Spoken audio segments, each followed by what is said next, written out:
পশ্চিমবঙ্গে বিধানসভা নির্বাচনে বিজেপির জয়ের পর রাজ্য জুড়ে উঠেছে হামলা, সংঘর্ষের অভিযোগ। এই অবস্থায় নতুন করে একটি ভিডিও ঘুরছে সামাজিক যোগাযোগ মাধ্যমে, যেখানে দেখা যাচ্ছে একটি মসজিদে আগুন জ্বলছে। নেটিজেনদের দাবি, ভারতের মসজিদে কট্টর হিন্দুত্ববাদীরা এই আগুন লাগিয়েছে। তবে ঘটনার সত্যতা নিয়ে প্রশ্ন তুলেছেন অনেকেই।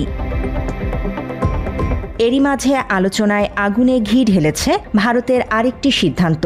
বিধানসভায় অনেক রাজ্যেই বিজেপি সমর্থিত প্রার্থীরা জয় পাওয়ায় ভীতি ছড়িয়েছে ভারতীয় মুসলিমদের মাঝে। আর এই ভয়ের অন্যতম কারণ, জয়ের পরই কট্টর হিন্দুত্ববাদীদের স্থানীয় মুসলিমদের ওপর আক্রমণ। এই পরিস্থিতিতেই বৃহস্পতিবার জানা গেছে, অবৈধ বাংলাদেশিদের ফেরত পাঠাতে ঢাকার সহযোগিতা চেয়েছে দিল্লি। এক ব্রিফিংয়ে ভারতের পররাষ্ট্র মন্ত্রণালয়ের মুখপাত্র রণধীর জয়সওয়াল জানিয়েছেন, এখন পর্যন্ত 2860টির বেশি নথি পুনরায় যাচাই বাছাইয়ের জন্য তালিকাভুক্ত করা হয়েছে। এর মধ্যে অনেক মামলা 5 বছরেরও বেশি সময় ধরে ঝুলে আছে। বাংলাদেশ সরকারকে এ প্রক্রিয়া দ্রুত সম্পন্ন করার আহ্বান জানানো হয়েছে। রণধীর জয়সওয়াল আরও জানান, এক্ষেত্রে দুই দেশের মধ্যে সমন্বিত সহযোগিতা প্রয়োজন। তিনি আশা করেন, বাংলাদেশ সরকার যত দ্রুত সম্ভব এ বিষয়ে সহায়তা করবে, কারণ ভারতে অবৈধভাবে বসবাসকারী যে দেশেরই হোক না কেন, তাদের ফেরত পাঠানো দিল্লির নীতি। এছাড়া তিস্তা নদীর পানি বন্টন প্রসঙ্গে জয়সওয়াল বলেন, ভারত ও বাংলাদেশের মধ্যে 54টি অভিন্ন নদী রয়েছে, যেগুলো দুই দেশই ব্যবহার করে থাকে। এসব নদী সংক্রান্ত বিষয় নিয়ে আলোচনার জন্য সুসংগঠিত দ্বিপাক্ষিক কাঠামো রয়েছে এবং সেখানে নিয়মিত বৈঠক অনুষ্ঠিত হয়। বিদ্যমান ব্যবস্থার মাধ্যমেই পানি সংক্রান্ত যে কোনো ইস্যু সমাধানের চেষ্টা অব্যাহত রয়েছে। জয়সওয়ালের এসব মন্তব্য এমন সময়ে আসলো যখন নানা টালবাহানায় ভারতীয় মুসলিমদের ওপর তাণ্ডব চালাচ্ছে উগ্র হিন্দুত্ববাদীরা। আজকে যে নতুন সরকার এসেছে তার জন্য আমাদের কোনো কষ্ট নেই, কিন্তু তা বলে বাড়িতে কেন এটা দুটো মাত্র মেয়ে বাচ্চা নিয়ে এই অবস্থা? জানলা খোলা ছিল, জানলা থেকে পর্যন্ত ইট ছুড়ে। একইভাবে ভারতীয় অনেক সাংবাদিককেও সম্প্রতি উস্কানি দিতে দেখা গেছে উগ্র হিন্দুত্ববাদীদের, যেখানে তারা বলছে ভারতীয় মুসলিমদের পাঠিয়ে দেয়া হবে বাংলাদেশে। ছিল যে শিবলিঙ্গর মাথায় কন্ডম পরানো, তো আমার প্রশ্ন, যে এই কথা বলেছিল তার কি ভারতে থাকতে দেওয়া উচিত?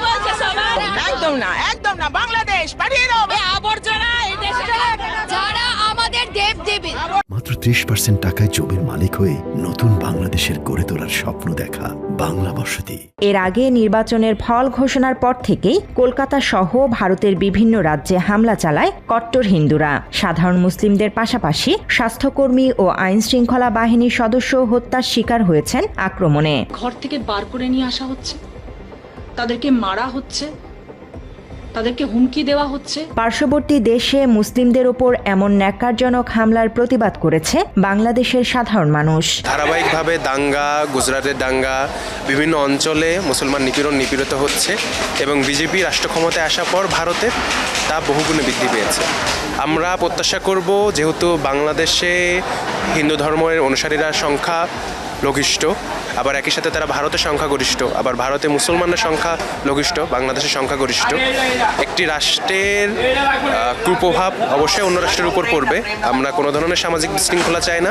সময়ে এসে আমরা দেখতেছি যে ভারতের যে হিন্দুত্ববাদ আছে, উগ্র হিন্দুত্ববাদ, তারা হচ্ছে মুসলমানদেরকে অনেক দমনপীড়নের উপর রাখে।